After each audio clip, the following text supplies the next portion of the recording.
اعوذ باللہ السمیع العلیم من الشیطان الرجیم بسم اللہ الرحمن الرحیم اللہم اجعل سعی فیہ مشکورا وذنبی فیہ مغفورا وعملی فیہ مقبولا وعیبی فیہ مستورا یا اسمع السامعین۔ ماہ مبارک رمضان ماہ ضیافت اللہ اپنے اختتامی مراحل کی طرف جا رہا ہے۔ آج ماہ ضیافت اللہ کا 26واں دن ہے۔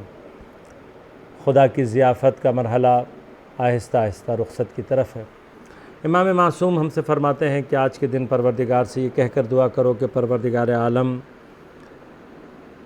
آج کے دن میری تمام جو بھی سعی و کوشش میں نے کی ہے فیہ مشکورا، شکر کا مادہ جب منعم کی طرف جاتا ہے تو مراد اس کا شکر ادا کرنا ہے، لیکن جس وقت جس کو نعمت عطا کی گئی ہو اس کی طرف جائے تو اس کا مطلب ہوتا ہے کہ اس کو قبول کرنا۔ پروردگار عالم جتنی بھی ہم نے کوششیں کی ہیں ان کو قبولیت کے درجے پر پہنچا۔ خود شکر گزاری کا ایک مرحلہ یہ ہے کہ اگر عمل اپنے قبول کے مرحلے پر پہنچے تو منعم نعمت دینے والے کے نزدیک سب سے بڑا اس کی قبولیت کا مرحلہ وہی ہوتا ہے۔ جب آپ کسی کو کوئی لباس دیتے ہیں تو آپ چاہتے ہیں کہ وہ پہنے، جب آپ کسی کو کچھ کھانا دیتے ہیں تو چاہتے ہیں کہ وہ کھائے۔ پروردگار عالم منعم ہے، تمام نعمتیں اس کی طرف سے جاری ہیں۔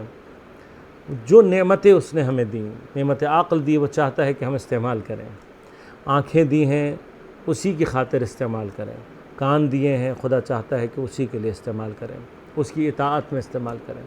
بس پروردگار ہماری تمام سعی کو مشکور قرار دے، یعنی اس منزل پر پہنچا دے کہ جو تیرے نزدیک قابل قبول ہیں۔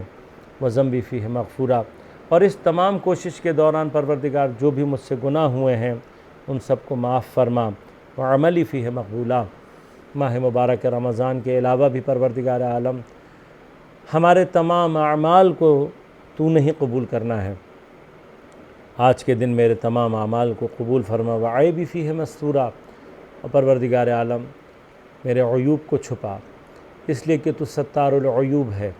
عزیزان من، ہم بعض اوقات لوگوں کے عیوب کو بیان کرنا اپنے لیے ایک فن سمجھتے ہیں، اپنے لیے خوشی کا باعث سمجھتے ہیں، اور ہم یہ نہیں سوچ رہے ہوتے کہ جب بھی ہم کسی کا عیب بیان کر رہے ہوتے ہیں ہم خدا کے ستار العیوب ہونے کے عین مقابل آ جاتے ہیں۔ یعنی پروردگار چاہتا ہے کہ عیوب کو چھپایا جائے اور ہم لوگوں کے عیوب کو بیان کرنے کی کوشش کر رہے ہوتے ہیں۔ یعنی عین خدا کی صفت کے مقابل کوئی خدا کے مقابل آ کر کھڑا ہو جائے، اس سے زیادہ بڑا بدبخت کون ہو سکتا ہے؟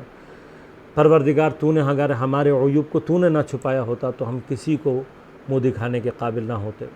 کسی کا عیب بیان کرنے سے پہلے اپنے گریبان میں ضرور جھانکیں اور یہ سوچیں کہ جس طرح سے آپ کسی کو بے نقاب کر رہے ہیں، اگر خدا نے آپ کو بے نقاب کرنا شروع کیا تو کوئی پناہ نہیں ملے گی۔